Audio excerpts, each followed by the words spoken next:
Hi there, Amber here. Today I wanted to take some time to explore in this video what it's costing you to stay stuck with your health journey. Like, what are the actual financial costs, the physical costs, the emotional costs?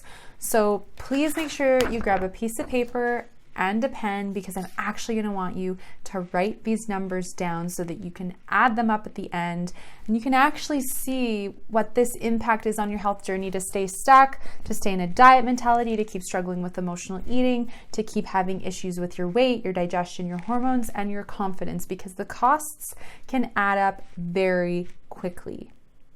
So first, let's talk about clothes. How much money do you think you're spending every month, every few months, every 6 months, every year on new clothes of different sizes because your weight is fluctuating? $1,000, $2,000, multiple thousands, hundreds. For me, I know I used to have multiple sizes of clothing in my closet when I was struggling with my weight and with my food addiction.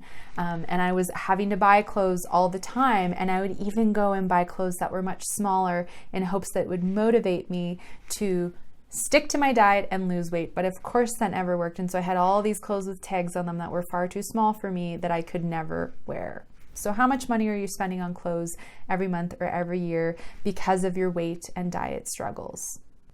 Next, let's talk about supplements. How much money do you think you're spending on supplements every month that are not actually addressing the issues that you're taking them for? I really believe that everything has its place and time, but if you're not absorbing properly through your digestive system, you're not actually going to absorb the nutrients in those supplements, and they're not going to be able to have such a positive impact as they would if you had really strong digestion. So then what happens? You end up with really expensive pee. And here we are flushing money down the toilet. So how much money do you think you're spending every month on supplements? Next up, let's talk about those cravings. How much money do you think you're spending every month on junk food? Oh, I've got a craving for a chocolate bar. Oh, I want a burger. Oh, I want that donut. Oh, I want to go to the coffee shop and get my favorite coffee and treat. How often is that happening, and how much money are you spending? If you think, oh, it's not that much, I don't do that often, but you actually sit down and start to think about how often you're reaching for junk food to emotionally eat or to give into a craving, it may actually end up adding up quite quickly. What you spend in a month, times that by 12, because that year number can give you a really good indication as to a bigger price that you may be paying. Also, how much money are you spending driving through the drive-thru, not bringing your lunch to work, having to go to the cafeteria, the restaurant, eating out every month? How much money are you spending every month on food that is not your groceries? Again, go for a monthly total and then times it by 12. And on the flip side, how much money are you spending on groceries that you're not prepping or cooking? Maybe you have really good intentions to prep and cook every week, but then you don't feel like it, you run out of time, you're tired, and so all of the veggies and a lot of the stuff that's perishable that you end up buying, you actually end up throwing in the garbage. So how much money do you think that you're spending on food that you're wasting that is going in the garbage? Put a monthly total and then times it by 12. Now let's talk about some emotional costs that can impact the financials. So what opportunities are you avoiding with your career or your business that have a massive dollar value for you, but you're avoiding those opportunities, those speaking opportunities, taking on that ideal high-level client, taking on a promotion? You're avoiding these huge financial opportunities because you feel insecure in your body and you don't feel good enough. Put a dollar value on that. How much do you think you're missing out on? And how much money are you spending on other modalities that don't seem to be working? Have you hired a personal trainer in hopes they'll scare you into weight loss and being able to be rigid and diligent on your diet?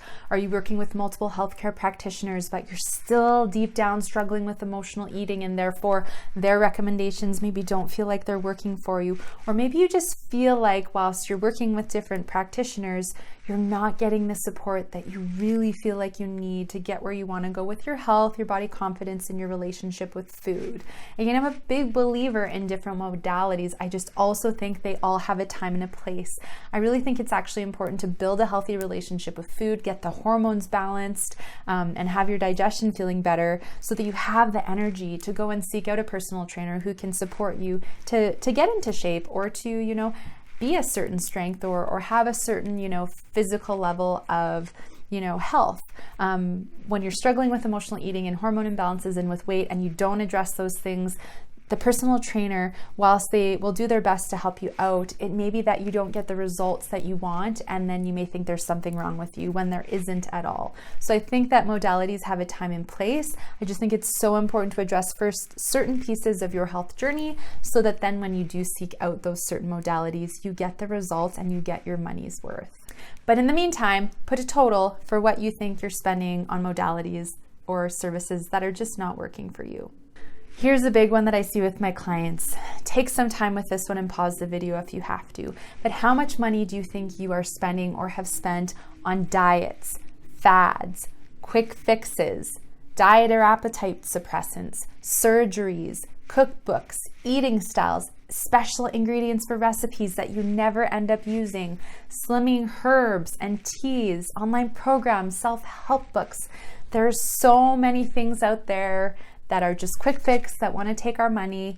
And when we're in a certain state, we're just so desperate to find the thing that's going to fix us. The problem is it usually does not give us the long-term success. So how much money are you spending every month or every year on these quick fix programs, diets, eating styles, etc.? And here's another big one. How much money do you think you're spending or losing out on when you're getting sick all the time? You're catching every cold or flu, your immune system is low, so therefore you have to miss a lot of work. Then maybe you have to pay for extra childcare. So how much money every month and or every year are you missing out on and then having to spend because your immunity is, because you're highly stressed out, because you're not taking care of yourself, your gut health isn't well, you're not eating well, you're not getting enough sleep, your schedule is overbooked. Again, you can only survive so long in that realm before you end up having to go to the hospital or you have to take a sick leave, and those all add up financially.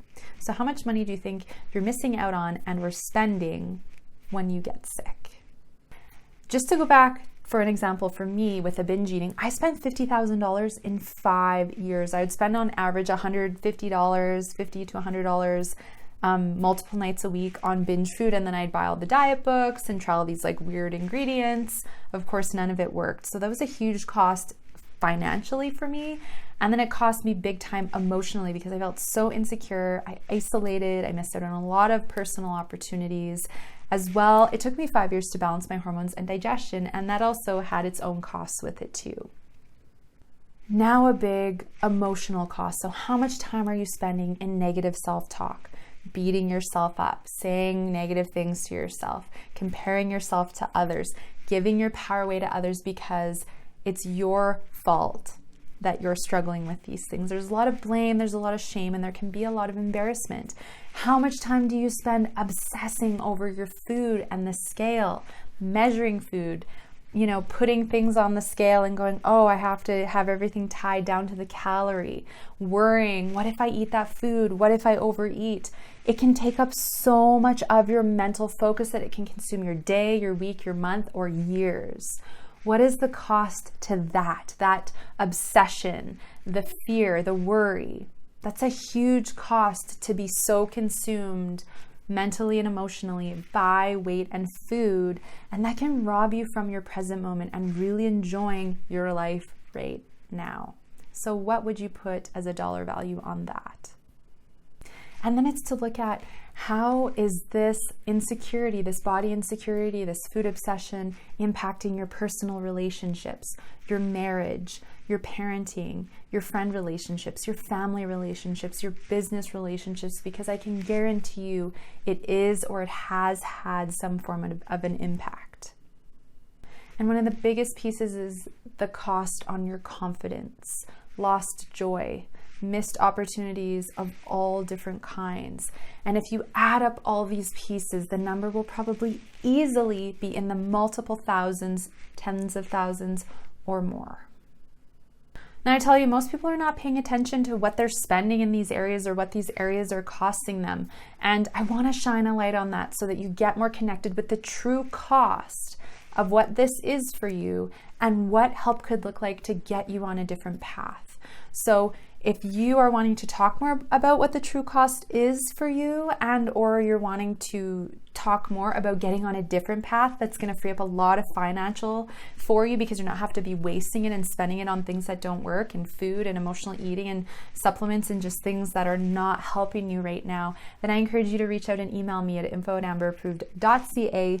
Book your 30-minute body freedom call if you're ready to invest in your health and take a different approach.